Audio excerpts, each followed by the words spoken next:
Hello again. Essay here. Anyone who is my age pretty much knows the infancy of the internet. And no, I ain't talking about America Online. No, I'm talking about the ArtNet. Way back in the late 1960s. When it was basically just a tool for universities to communicate with each other over the phone lines. Well, those engineers who created the ArtNet, which later morphed into the internet, they probably had no clue what the internet was going to become. And yeah, that's a pretty fair estimate. And yet, when you look at the internet in the modern day, the 2020s, it's a long way from where it was damn near 60 years ago. And one of the things that no one saw coming was social media. Yeah. Because if you're watching this video on YouTube, BitChute, Rumble, whatever, yeah, welcome to the club, pal. But the thing is, some social media sites sometimes wear out their welcome. Yeah, we're talking about you, Facebook, or MySpace. Well, guess what? You can add a new name to the list. TikTok.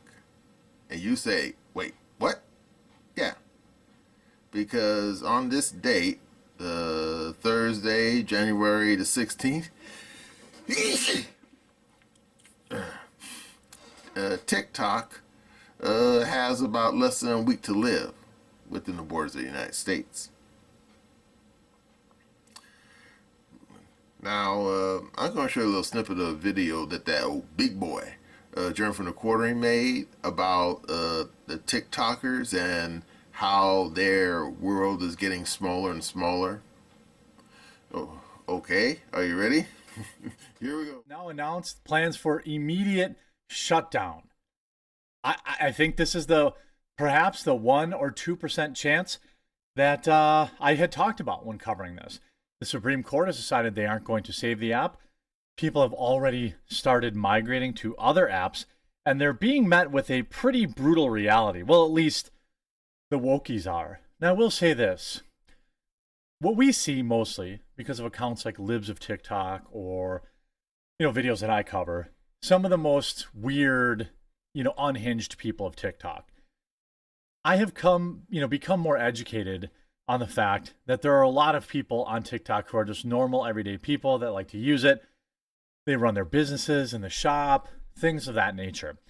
My opinion had changed from saying an outright ban was good to I'm more okay now with somebody in the United States buying it because I don't want to see all the normal people banned off an app, especially if it's supporting their livelihood. But also, the question is, whoever buys in the US, will it be some leftoid company? Look, if Elon Musk bought it, it's not ideal, but then I would be 100% fine with it. If that guy from Shark Tank bought it, it would be less than ideal, but I'd be 100% fine with it. If Mark Zuckerberg bought it, or Jack Dorsey, or Mark Cuban, or anybody like that, I would be less fine with it. My biggest gripe about TikTok is that I believe, I know that the algorithm is different in the United States than it is in any other country, in particular in China, and it pushes degeneracy on American youth. Get rid of that, I'm fine with the app existing. But now, the plans for immediate shutdown this Sunday. And by the way, it is not true. There is some information going on around out there that you'll still be able to use the app, but you won't be able to get updates. That's not true. It will be a complete shutdown. So it's going to be pretty wild. TikTok reportedly plans immediate Sunday shutdown if it's banned in the US. The US federal ban will go into effect Sunday without a Supreme Court intervention. TikTok will shut down entirely in the United States without the intervention from the Supreme Court. that would go beyond the ban's requirement for the app to stop offering downloads of the app, but to stop offering downloads, but not immediately halt use of it. So the the law said that they'd have to stop downloads, but that's not true. Now they're saying we're just shutting down completely. If TikTok shuts down, it will show a pop-up message pointing them to a website with information about the ban. According to the outlet sources, the company will also reportedly let users download all of their data. On Friday of last week, a lawyer for TikTok said the Supreme Court hearing on the app will go dark if the court does not pause the ban. The court's decision on the matter could come as soon as today, and a shutdown is one of the possible outcomes for TikTok, whose executives recently told employees that they were planning for various scenarios, as was reported yesterday. Now, all the way back last week, there were still people that were hopeful that SCOTUS, the Supreme Court, would save TikTok, but it doesn't look like that. The questions coming out of TikTok, the level of, people saying, hey, the questions that they're asking in TikTok, it doesn't look good. By the way, here's the docket for the Supreme Court today. No guarantee TikTok even at the Supreme Court today, but if you're looking at the 10 a.m., there's, the docket. So I don't know. It's going to be interesting. SCOTUS issued two decisions today, neither of which was a ruling on the TikTok ban. This means the decision will not come today. The court may issue a decision before the slated TikTok ban on January 19th, or allow the ban to take effect without issuing decision. Now, Joe Biden, the Supreme Court has basically said, based on the questions they're asking, this isn't a free speech issue. This is a national security issue. And if you want to be mad at anybody, if you're a TikTok user, you need to be mad at TikTok, because TikTok was repeatedly warned to stop sending information back to China, and they repeatedly did it. Even the Rolling Stone reported on the fact that they repeatedly sent information back to China and were selling Americans' data back to the CCP. Now, ironically, everyone fleeing TikTok is just going to an app called RedNote, which is also owned by the CCP. Now, of course, there's a hilarious twist for all the wokies heading there. So basically, if I had to choose an app that all of the American youth are on and sharing their information with the CCP, I think I'd rather have it be RedNote. And we'll talk about that in a second. Here is some of the reactions. Obviously, here's the latest from the TikTok ban as of yesterday. So as it turns out, the US government will still be allowed on TikTok, even though you and we won't be allowed. This is according to leaked documents obtained by Ken Klippenstein. And here is that leaked document. It says that the Bureau of Global Public Affairs recognizes the substantial opportunity cost of public diplomacy practitioners' inability to access TikTok and is pleased to share that the department has approved two limited exceptions to the general prohibitions on use of the platform. The first exception pertains to the monitoring and analysis on TikTok by these public diplomacy practitioners, where they're basically allowed to lurk, but they're not posting actively on the platform. The second exception applies to digital content creators who have been explicitly contracted by the federal government to post content on TikTok. So Harry Sisson will get to Mr. Beast or a Kelly Clarkson or a Guy Fieri, these folks who have approved deals with the Pentagon to make content that's been approved, then they would continue to. So the Fed, so we just get communism. Yeah. So the Fed, they get to allow their people on TikTok. You see, this TikTok ban has influencers scared they might end up broke, and some of them are already suing the government. About to lose my job on TikTok as an influencer. Being an influencer isn't a job. I just wanted to clarify a few things. My house, I pay $2,000 a month for my house. And then I just bought a 2025 Mercedes SUV, so let's just clarify. Okay, so you're an idiot. One of the things you learn pretty quickly about this game, about creating content and hoping people will, subscribe to your channel or perhaps buy your stuff or like your content or whatever the case may be, is that it's all pretty fleeting. You don't want to live so far beyond your means. If you're buying this stuff, you should be paying cash for it so that at least you could sell it should this happen. Clarify that because you guys were wondering like what I meant by that. So in total, I pay like probably almost $10,000 in bills and food and just my lifestyle. I want to thank everybody for. Well, you're eating out in a brand. You're eating out. You bought a brand new 2025 Mercedes SUV. You could have bought a Ford Explorer, and saved 80 grand, but you pissed it away because you're dumb. Because you're dumb. Because you thought the money easy come, easy go, right? These people never earned anything, so they don't know how to spend their money. Sent me money on Venmo.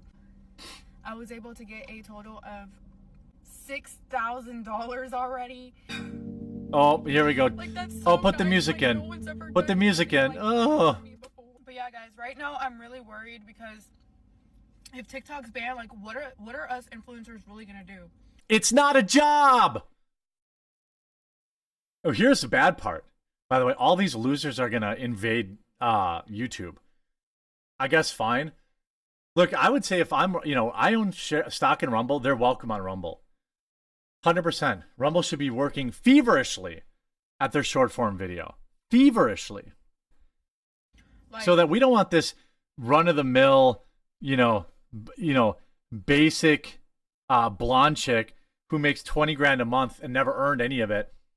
We don't want her to go broke. Come on over to Rumble. we have nothing to go to. So I'm probably gonna sue the government.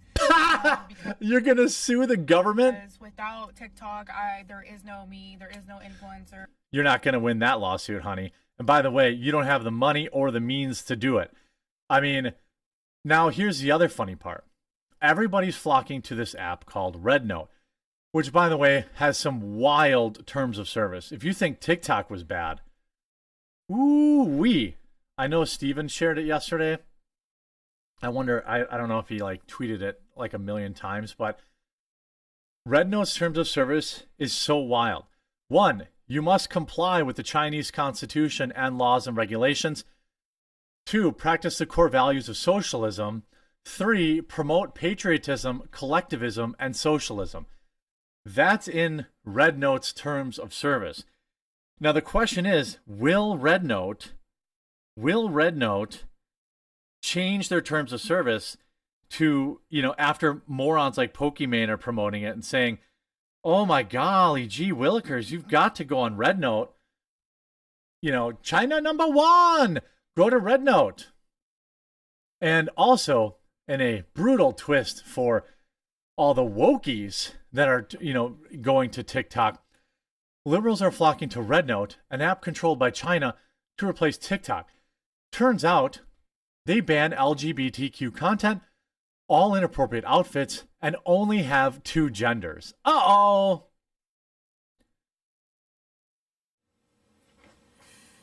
Okay, you saw that.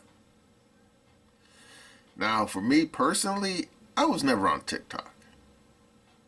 And no, not for the reasons you might think.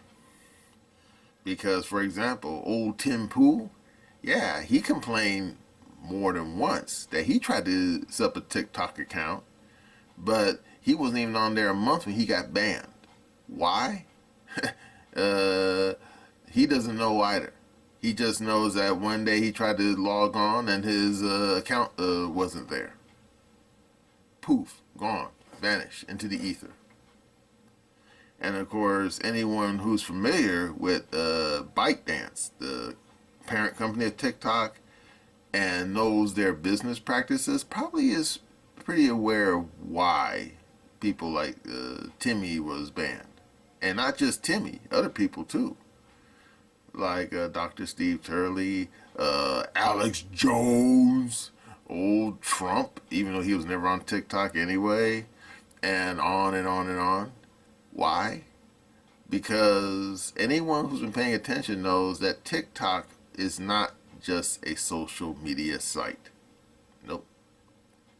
It is a big fat psyop conducted by the people in Beijing to basically cause havoc inside the borders of the country that they hate the most, i.e., good old US of A. It ain't just me saying this. Multiple people have said it.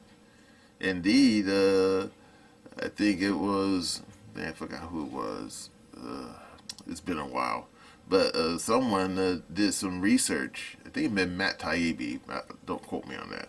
Where they said that if you go to China, Beijing, Shanghai, whatever, they have TikTok there, but it's not called TikTok. It's called something else entirely. And no, since I don't speak a Mandarin, I ain't gonna try to pronounce the name. Okay, so there you go. But that version of TikTok, it looks like, according to witnesses, it looks like PBS from the 1980s. And you say, what? Yeah, no joke. They said just educational stuff. In other words, thinking about science, history, mathematics, how to clean your room. Yeah, stuff like that. That's it. And you say, what, there's no trans people on there? No. People with 300 pronouns? No. No furries? And at this point you're saying, so why is it that the TikTok in China is so wholesome and the one in America is so degenerate?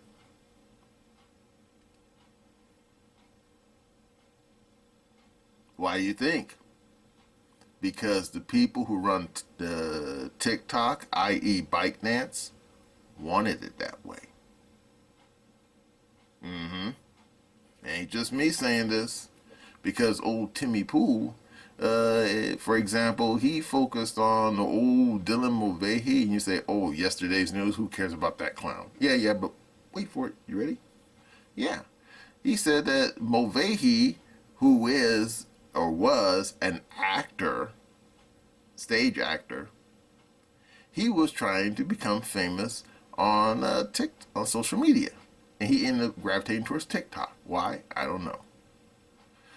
But according to old Tim, he looked at the guy's entire social media history, and he noticed that the guy was putting on stuff that was not crazy. Basically, him doing stunts with farm animals, except he wasn't getting any traction. And then one day, he made a video saying, I think I might be gay. And then whoop-de-doo, who are you? He got like 1,000 views. And then, according to the old Timmy, Mulvaney just kept chasing the algorithm. And then he started saying, oh, maybe I'm a trans, or maybe I'm a transvestite, and maybe I'm actually a girl born in a guy's in a guy's body.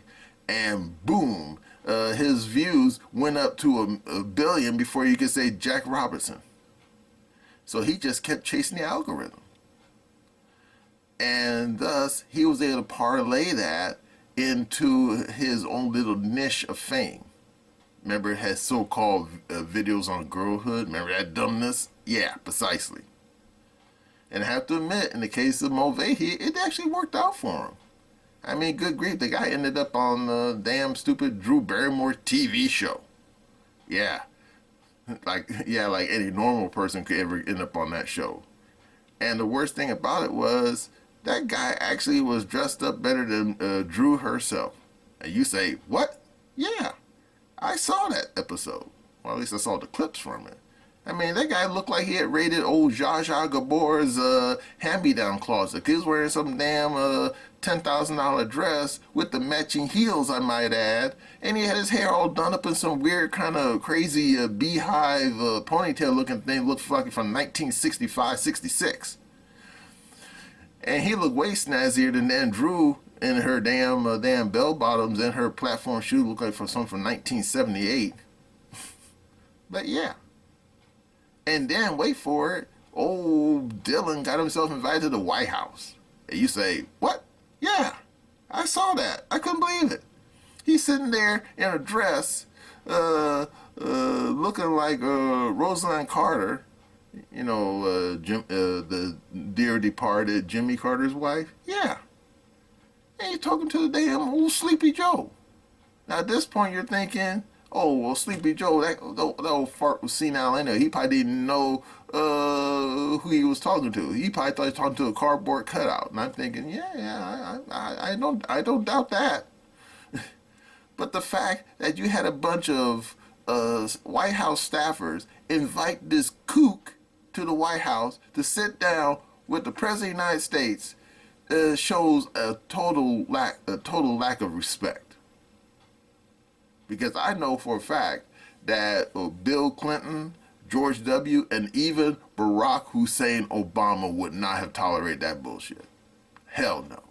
I mean, seriously, if some wet behind the ears White House staffers have invited Dylan to meet old Barack, say, Mr. President, here's your 3:30, Miss Mulvaney, and Barack would take one peek at that and he say, who invited that to the White House?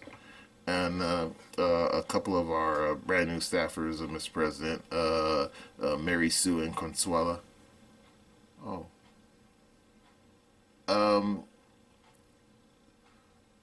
And who hired Mary Sue and Consuela? Oh, I did, Mr. President. Oh, you, Mr. Chief of Staff. Yes, sir. Well, you can tell Mary Sue and Consuela that their services are no longer needed at the White House. And while you're at it, add your own name to that list. Are you firing me, sir? Did I misspeak? Yeah, you're dismissed permanently. And as you're going out the door, tell Secret Service to escort that person off the White House premises. Bye. I mean, that's how that deal would have gone down. And the fact that Mulvaney used TikTok to basically have such notoriety he ended up in the White House shows how powerful that tool was. And of course, it wasn't just kooks like Mulvaney who was using it as well. I mean, you had all kinds of crazy people on there. People doing the Tide Pod challenge. Remember that nonsense? That lasted until about too many people got, choking on those damn things. I mean, who eats fucking laundry soap? That's so stupid. But anyway, after about over a decade of that nonsense happening on TikTok, apparently the federal government finally stepped in and pulled the rug out from underneath ByteDance. And I saw those hearings where the people at ByteDance tried to, no, wait for it, you ready? They tried to claim that, banning TikTok would be racist because we're a Chinese company. Excuse me, dude. You people in China right now are beating the fuck out of the Uyghurs, as well as been mistreating the damn people in Tibet for like the last almost 70 years. You're in no position to complain about people discriminating you because you're Chinese, okay? So zip it. But yeah, they had the temerity to even claim some garbage like that. Well, anyway, as you saw in that Big Boy's video, these TikTokers are now trying to go to something called Red Note. Except, guess what? Red Note isn't all goofy and crazy like TikTok was. Or I should say the TikTok in America anyway. And now they're discovering that, guess what? They don't, on Red Note, that this new social media site, they don't believe there's 300,665,822 genders. No, they just think there's two, chicks and dudes. That's it. Unless, of course, you're some weird creature that was born with, like 3 breasts and ovaries and a cock, which means you probably deserve to be in a museum, which I'm not going to get into. And as for the people at ByteDance, well, let's just say this. They probably have to explain to their bosses in the Forbidden City. Because let's not pretend, okay? The whole deal with TikTok and its algorithm was not an accident. It was deliberate from the start. And at some you probably saying, so why would the Chinese even unleash some craziness like that inside America? Simple, to make the young population as nutty and as nutty in a fruitcake as possible. Why? Simple. Because the people in Beijing, following a page from Sun Tzu, The Art of War, they figure, how do we defeat our enemies while getting ourselves blown up? Simple. We undermine the youth of our enemy nation and make the people basically fight themselves. And you know what? Hey, it worked until it didn't. So what's going to happen to the people in Beijing? I think they'll probably make up something else later on down the road. Now you're saying, like, what? Yeah. You think these people are defeated? Fuck that. They'll probably come up with something new. And they'll probably do their best to hide the breadcrumbs so no one can trace it back to them. So yeah, TikTok, it may be about to, end up in the dustbin of history, but it doesn't mean it's not going to be replaced by something just as bad, if not worse. Okay, are we clear? Well, that's all I gotta say about old TikTok and its subversive algorithms trying to make people in America, or should say, made people in America nuts. And that's my opinion.